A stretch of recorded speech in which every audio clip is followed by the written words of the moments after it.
Iya. Nggak sedikit ya orang-orang yang akhirnya terlilit hutang gara-gara bayar after pernikahan. Ada tuh beritanya, ada tuh. Banyak banget Ada beritanya. tuh. Bahkan sampai ada cerita bahwa orang tuanya itu berniat untuk bunuh diri karena terjerat hutang dari pernikahan si anaknya itu 3 tahun yang lalu. Anak-anak sekarang Gen Z terutama itu jadi jarang yang nikah. Tapi di tempat kita bukan karena menyimpang kan, kalau kata Raim Lawedek. Nikah itu adalah pintu menuju rumah tangga.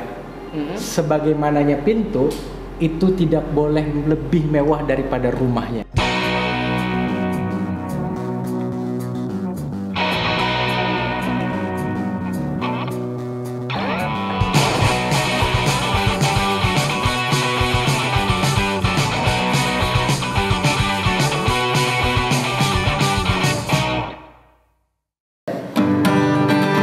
Langkahku semakin lelah berjalan menyusuri mondar-mandir di keramaian kota. Hati yang bingung lamaran kerja ditolak. Enggak tahu kenapa, mungkin kurang syaratnya. Andai saja aku punya harta yang berlimpah, aku takkan terhina. Pikir-pikir daripada ku melamar kerja, lebih baik ku melamar kamu, tapi mahal. Selamat datang di podcast Sambil Jalan, Teman nongkrong digital kamu yang gak cuman kasih seru tapi juga value. Sekali. sekali. ada artinya nggak tuh? Dan masih asik di tahun sekarang ini. Iya, Padahal iya. lagunya sudah tahun 2000-an awal. Iya. Karena juga relevan sampai dengan sekarang. Banyak yang relate saudara-saudara. Iya. Selain susah nyari kerja, Iya. susah nyari cewek. Wih. Apalagi nyari bini.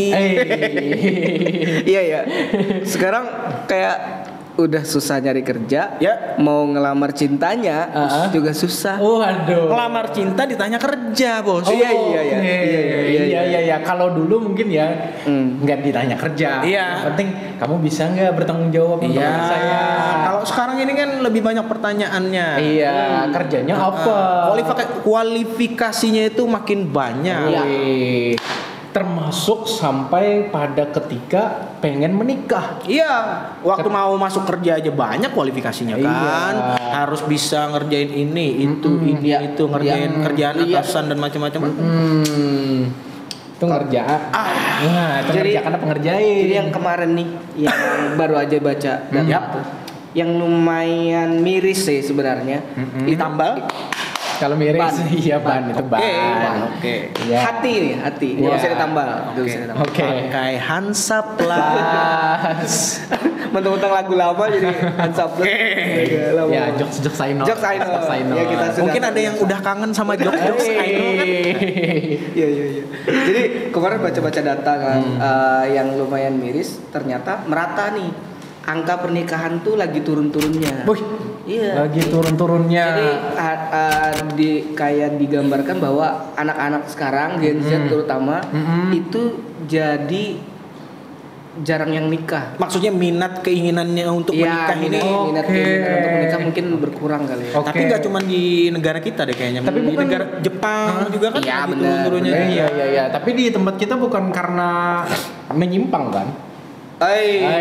Bukan ya, kayaknya bukan ya. Ada karena ini juga sih mungkin kalaunya menyimpang itu kan karena di negara kita tidak menganut yang seperti Iya, itu. iya. Mungkin kalau di negara lain terserah lah. Ya insya Allah enggak ya. Kita Iya. anggap aja enggak Kita nih. anggap aja enggak Jadi ya. kita cari faktor lain. Apa kira-kira nih yang bikin angka pernikahan itu sekarang jadi kayak makin berkurang gitu.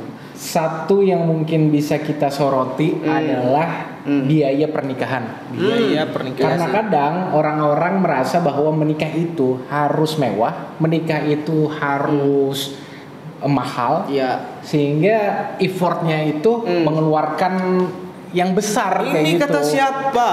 Kata siapa? Iya, tapi ini asumsi bisa jadi salah, tapi ini perlu didiskusikan. Kayak misalnya aku pernah nih ya, aku kan pernah kawin juga nih. Ya, aku pernah ikut resepsi. Seakan ada lagi. Bukan seperti itu. Iya kan pernah berarti pernah melakukan resepsi. Pernah melakukan resepsi. Kita dan itu menurutku dengan standarku saat itu cukup mahal lah, mahal menurutku ya. Menyesal. Dan ada sedikit kalau aku bukan menyesal tapi aku merasa kukira tadi di skip ternyata ditanggepin.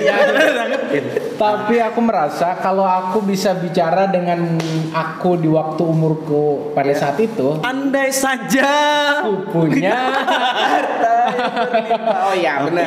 Ya aku akan bilang bahwa sebaiknya kamu pindahin deh uang yang kamu jor-joran untuk kemewahan itu, biaya yang kemarin itu ke tempat yang lain. Karena itu satu kali seumur hidup. Katanya kan satu kali seumur hidup yang itu yang membuat kita jadi merasa perlu nih wedding dream dan spesial nih. Wedding spesial ya. Tapi mungkin itu menjawab standar sosial yang kita takut-takutin. Kayak misalnya kalau misalnya nikah itu mewah, maka kemungkinan kita akan dianggap sebagai orang yang kayaknya ini mapan nih, kayaknya ini berada nih, sehingga gengsi itu tuh yang menjadi standar atau patokan bahwa aku tuh harus kayak gitu. Cerminan kemampuan. Iya, cerminan kemampuan. Padahal kalau dipindahkan nih ke aset kayaknya mungkin ke rumah itu kan bisa jadi gengsi juga untuk kita. Kalau misalnya pengen validasi, pengen dibilang mapan dan sebagainya, ya udah pindahin aja ke rumah, beli tanah atau punya usaha dan sebagainya. Itu kalau aku bisa balik lagi. Tapi aku nggak menyesali sih sebenarnya. Itu kalau ceritaku nih. Ya kalau ngomongnya sekarang. Iya. Bener sih. Karena kalaunya ngikutin apa ya? Ngikutin kemauan orang terus nggak ada habis-habisnya aja. Nyenengin tetangga kali ya. Nah itu tetangga, nyenengin keluarga besar. Nyenenginnya orang. Iya, nyenenginnya orang. Cuman gini kan, kalau nikah itu kan pasangan nih antara si cowok sama perempuan. Katanya belum menikah, belum kawin. Kalau keluarga laki-laki dan keluarga perempuannya pun juga bersepakat untuk acaranya mau seperti apa. Nah kadang juga itu yang bikin minder, pengen nikah, deketin anak perempuannya, tapi ternyata orang tuanya yang punya ekspektasi. Benar. Kadang misalnya ya si pasangan sudah lumayan dewasa nih, misalnya sudah lumayan berdamai. Kita nggak usah yuk kayak gitu, kita alihin ke aset keluarga lagi yang ada obstacle lagi tuh. Kalau keluarga udah berdamai, tetangga lagi. Apa kata tetangga? Ini sekali seumur hidup, kamu harus rayain lah. Kapan lagi mau bikin pesta? Selalu kayak gitu ya. Selalu kayak gitu. Termasuk atau mahar juga termasuk nggak sih? Iya, mahar itu yang apalagi. Itu kebetulan kita hidup di Banjarmasin. Iya. Aku juga baca datanya tuh, kita itu nomor 7 termahal se Indonesia. Waduh. Tapi nomor satu Bugis sih katanya, karena ada uang panai gitu ya. Dan mereka itu sejauh yang aku baca bergantung juga ke strata pendidikan salah satunya. Kalau di Banjar kan juga kayak gitu. Makin naik. Iya, makin S1, S2, S3, aduh sakit kepala udah pasti itu. Nah tapi yang lucu nih, aku pernah ketemu satu kasus di daerah kampung asalku nih, agak ke hulu daripada Banjarmasin. Jadi di sana gara-gara si keluarga ini sebenarnya sudah bersepakat nih untuk nominalnya tuh segini aja, nggak terlalu banyak. Tapi sengaja tuh minjem uang sama orang buat nambahin itu untuk diumumkan bahwa jujurannya atau maharnya tuh segini. Padahal tuh minjem aja sisanya. Yang aslinya katakanlah misalnya 25 juta nih aslinya, minjem aja 75 sama orang dulu buat diumumin nih waktu acara. Jujuran atau maharnya 100 juta telah diberikan oleh mempelai pria. Wow, Segitunya ya? Segitunya. Jadi dua-duanya dapat gengsi. Si mempelai pria dapat gengsi, si mempelai wanita juga keluarganya dapat gengsinya. Jadi sampai segitunya gitu. Jadi harus memenuhi ekspektasi orang lain dan juga harus memenuhi image yang harus ditampilkan ke orang lain nih. Iya. Pinjamnya tuh bukan pinjam di bank yang kemudian jadi pinjamanku ya, enggak. Tapi kayak misalnya Pak Jri punya uang, Jri pinjam dulu dong, keluarin lah, nanti taruh di ini, kayak gitu doang. Buat dipajang doang. Buat dipajang doang gitu. Buat dapat pengakuan doang. Jadi kayak ini makna atau esensinya tuh sekarang ini bergeser ya. Iya. Pengaruhnya mungkin nggak tahu. Kalau misalkan adat, kayaknya kalau menurutku adat nggak terlalu memberatkan juga untuk sampai jor-joran untuk bikin acara yang mewah. Pasti menyesuaikan dengan kemampuan si orang ini seperti apa ya, menyesuaikan lah. Sanggupnya seperti apa ya seperti itu aja, daripada maksain pinjam uang ke bank, pinjam pinjol. Iya.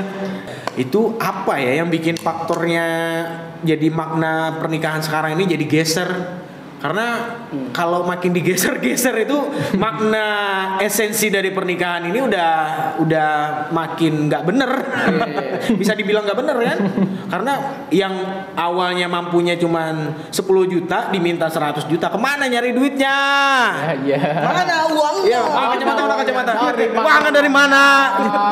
Kalau gesernya menurutku ya memang pasti gara-gara ini ya, industrialisasi gitu-gitulah, kayak mulai hidup modern, kekotaan sebagainya, itu juga berpengaruh sih menurutku, karena akhirnya orientasinya tuh uang kan orientasinya. Kalau dulu mahar tuh ada, tapi disesuaikan dengan kemampuan dari si mempelainya, dan selalu berhubungan dengan SDA-nya. Misal gini nih, ada suatu suku misalnya di satu daerah yang dia itu harus menyediakan 100 ekor babi.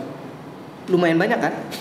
Tapi kan banyak itu. Iya, selain babi boleh nggak? Selain babi boleh nggak? Ini aja buat contoh kan. Maharnya tuh harus 100 ekor babi misalnya untuk bisa melamar. 100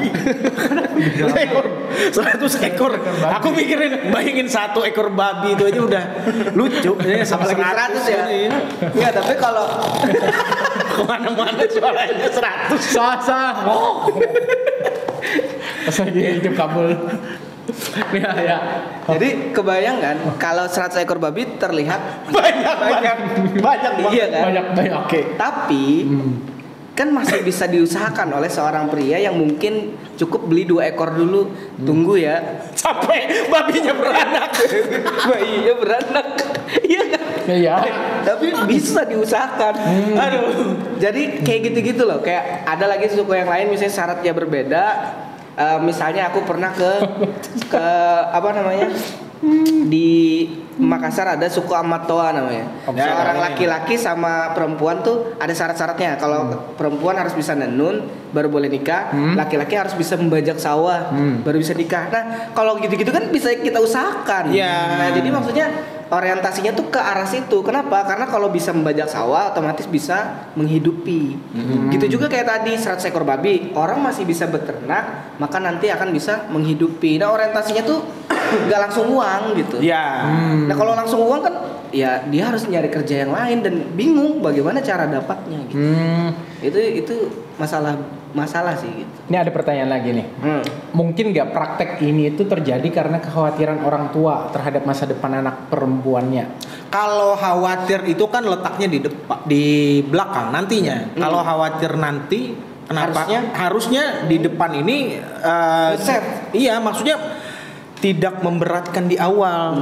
Ini kan beratnya di awal. Berat di awal ini kita nikah di gedung ini, terus pakai MUA ini, make upnya by ini, terus wardrobe-nya ini. Nah, itu tuh di depan duluan. Belakangnya nanti mau kayak gimana nggak dipikirin bisa juga, atau nggak terlalu mementingkan bisa juga. Jadi lebih mengutamakan yang di depan ini yang mungkin jadi keliru. Nikahnya mau di mana katanya? Uangnya berapa ini? Iya. Uangnya siapa aja? Dari pria semua atau kayak gimana? dekornya harus yang kayak gini ya. Ya, kan wedding dream kan. Wedding Dream. Aku maunya dengan ini, itu, ini, itu. Nah, itu. Kolega tante 1.000. Iya, undangan minimal 100.000 katanya. Waduh, 100.000. 100.000. Iya, misal Iya, kan bisa jadi. bisa jadi. Kan? Nanti ya dibikinin seragam ya untuk saudara-saudara tante itu yang orang sekecamatan. iya, sekecamatan. Terus nanti yang bapak-bapaknya juga dibikinin ya seragamnya Iya. per 150.000 orang. Tapi nggak semua itu berawal dari si perempuan atau di pasangan laki-laki atau perempuan ini.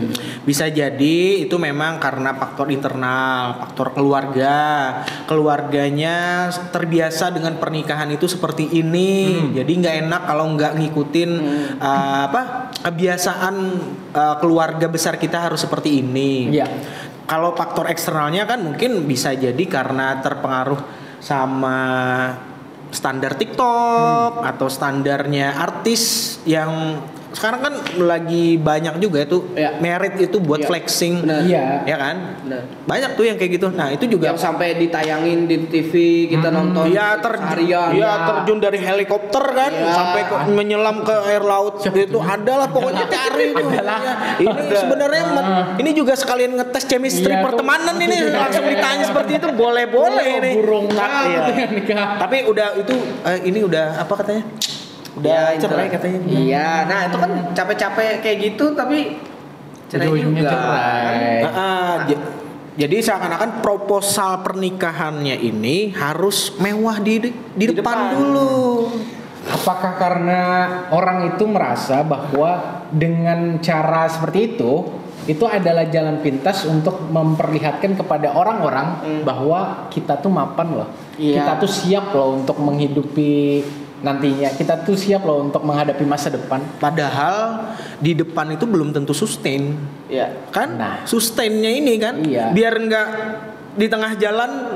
Nah. Biar enggak di tengah jalan. Ini mirip kayak istilah kita waktu ngebahas ide tuh.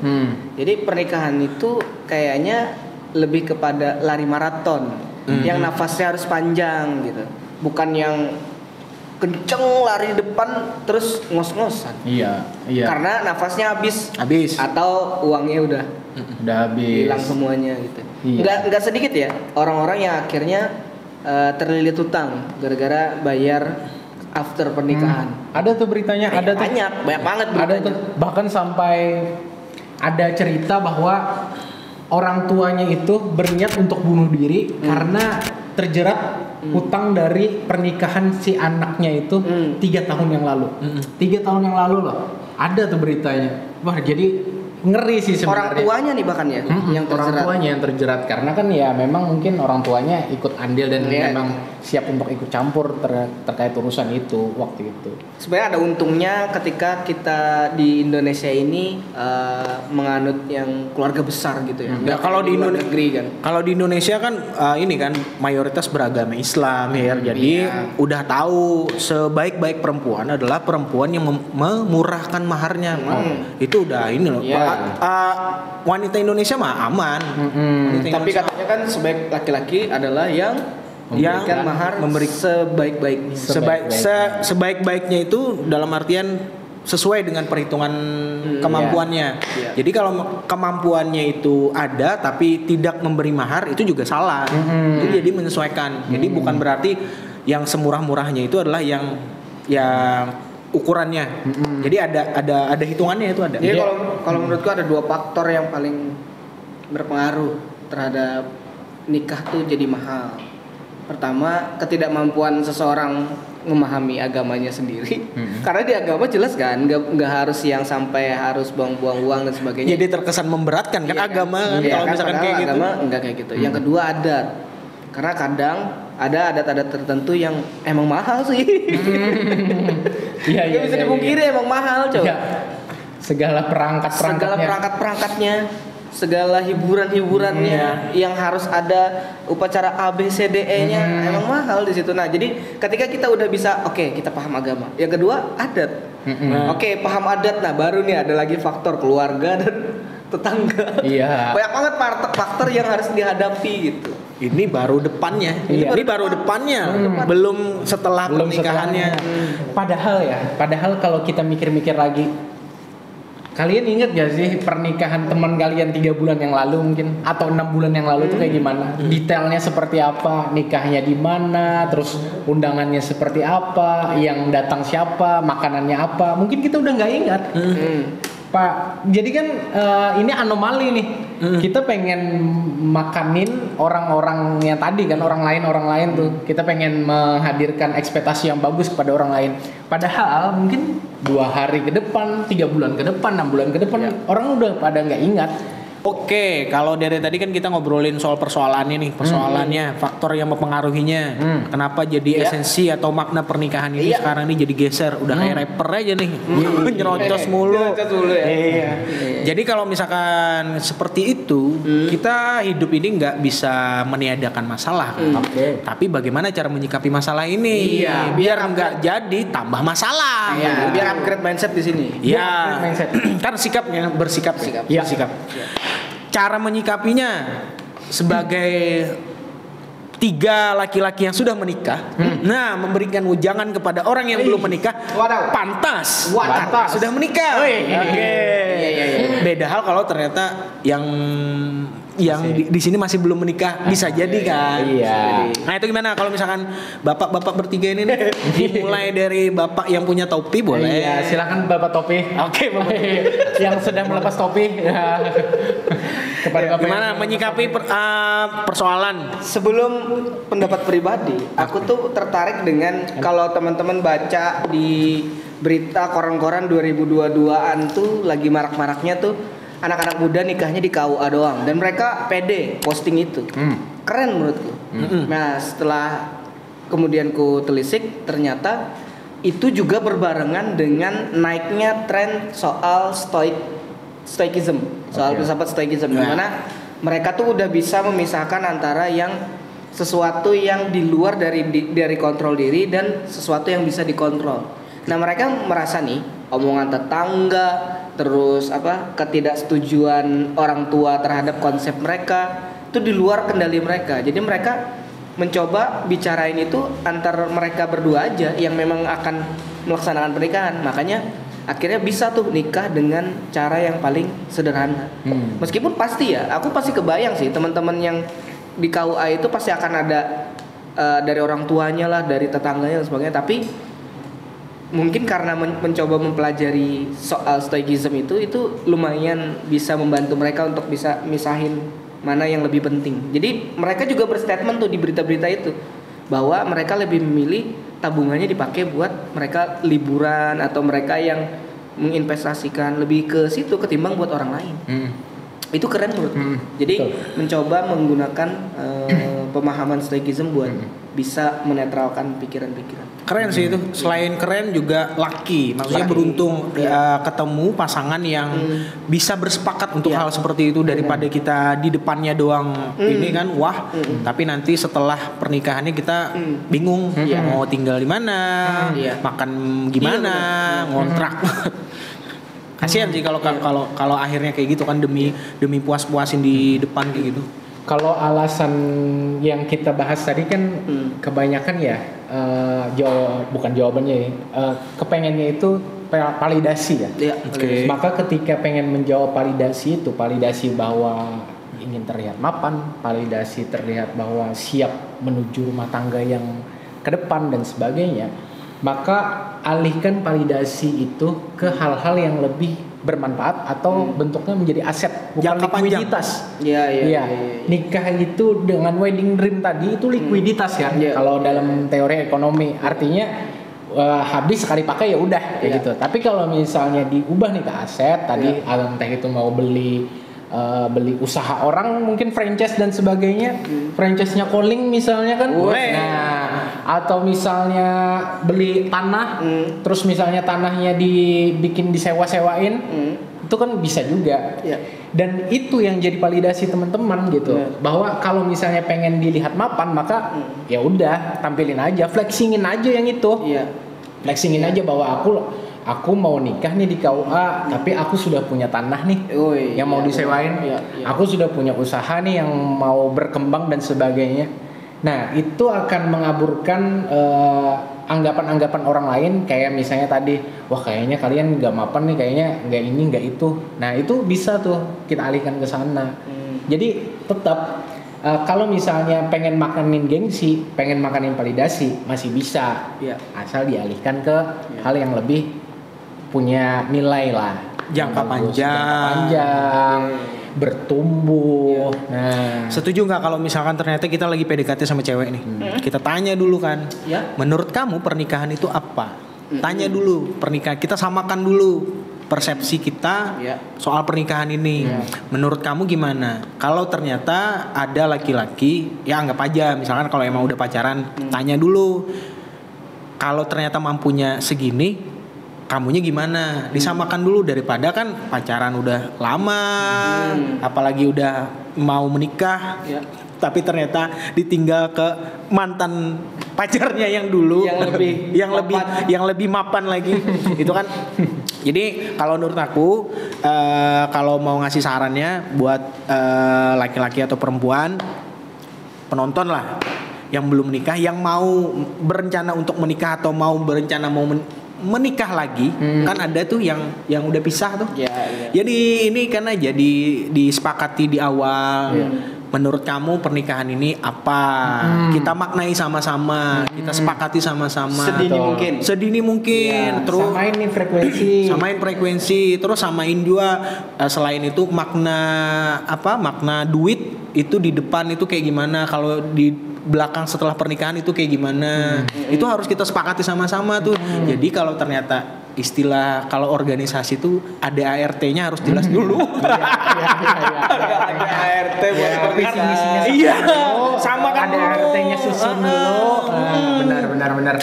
Sama kalau misalnya nih, kita hitung-hitungan aja ya. Kalau misalnya anggaplah wedding dream standarnya misalnya 100 juta ya. Itu maka berapa lama tuh untuk bisa ngumpulin 100 juta itu di era yang sekarang? Misalnya nih, ada satu orang atau misalnya sepasang pacar tadi punya pekerjaan misalnya dengan gaji misalnya 5 juta aja ya misalnya, jadi 10 juta kan. Terus bisa spend money untuk bisa nabung nih ya, misalnya ya maksimal banget misalnya 5 juta. Maka bisa berapa bulan tuh untuk bisa 100 juta? Itu kan kurang lebihnya 20 bulan deh. Bukannya menyegerakan menikah itu harus disegerakan kan? Jadi makanya itu 20 bulan nih. 20 bulan waktunya. Itu pun kalau 5 juta. Itu pun kalau bisa 5 juta. Belum kepotong dan lain-lain. Nih. Nah, maka yang kayak gitu tadi akhirnya kan udah waktunya panjang, terus nanti mungkin cobaannya macem-macem. Akhirnya mungkin di sliding orang. Nah, itu kan masih waktunya tuh kalau 20 bulan tuh kan jauh banget tuh, hampir 2 tahun. Bisa ada kemungkinan untuk di sliding gitu. Nah, jadi kan ya lagi-lagi kalau hitung-hitungan ekonomi pun akhirnya kayak gitu tuh. Ada resiko-resiko kalau misalnya pengen nikah yang mahal, nikah yang mewah gitu. Jadi sebenarnya saran ini bukan cuman buat si anak mudanya ya, tapi buat orang tuanya juga harus open minded sih sebenarnya. Karena orang tuanya juga menentukan tuh. Anak bisa wedding dream tapi setelah itu ikut mereka kan repot juga sebenarnya. Kan apa ya? Harusnya mereka punya tabungannya buat bisa hidup sendiri, mandiri dan sebagainya gitu kan. Nah, itu sih. Makanya sih nikah jujuran tuh mahal. Yang murah cuman calling. Yang murah terjangkau dan enak. Mau kapan aja boleh. Walaupun tinggal calling kan ya tetap enak. Walaupun murah tetap premium. Karena ini yang baru premium sebenarnya.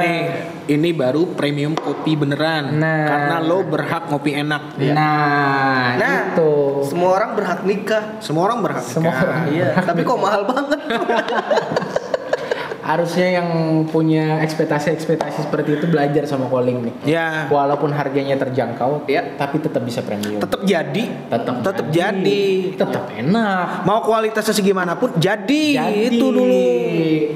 Oke, sekarang kita ke kesimpulan. Kesimpulan Yul. Kalau kesimpulan mau menikah atau tidak menikah itu memang pilihan masing-masing. Iya. Tapi kalau punya standar menikah itu harus dengan pernikahan yang mewah, itu mungkin bisa dipikirkan lagi karena menyesuaikan kemampuan aja lah. Kemampuan kita segimana, ya sudah kasih tahu di depan aja sama ceweknya atau sama cowoknya maunya gimana, kemampuannya gimana, biar kalau ternyata memang ada ketidaksesuaian kita bisa langsung escape. Escape. Tapi bisa jadi loh ada pengalaman yang sengaja maharnya itu dinaik-naikin, Ya. menolak secara halus. Oh, Ada ya. buat itu ya. Ada juga yang kayak gitu. Itu beda cerita lagi. Beda cerita. Iya. Mungkin segmen berikutnya boleh. Iya. Aku ya. Ya boleh. Jadi kalau menikah itu ya sesuaikan dengan kemampuan. Karena aku menarik nih kalau kata Raim Lawede.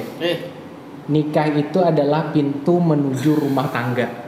Sebagaimananya pintu itu tidak boleh lebih mewah daripada rumahnya. Wah, menarik, pintunya menarik. betul. Karena kalau pintunya lebih mewah, Ya ngapain harus dalamnya sengsara. dalamnya sengsara.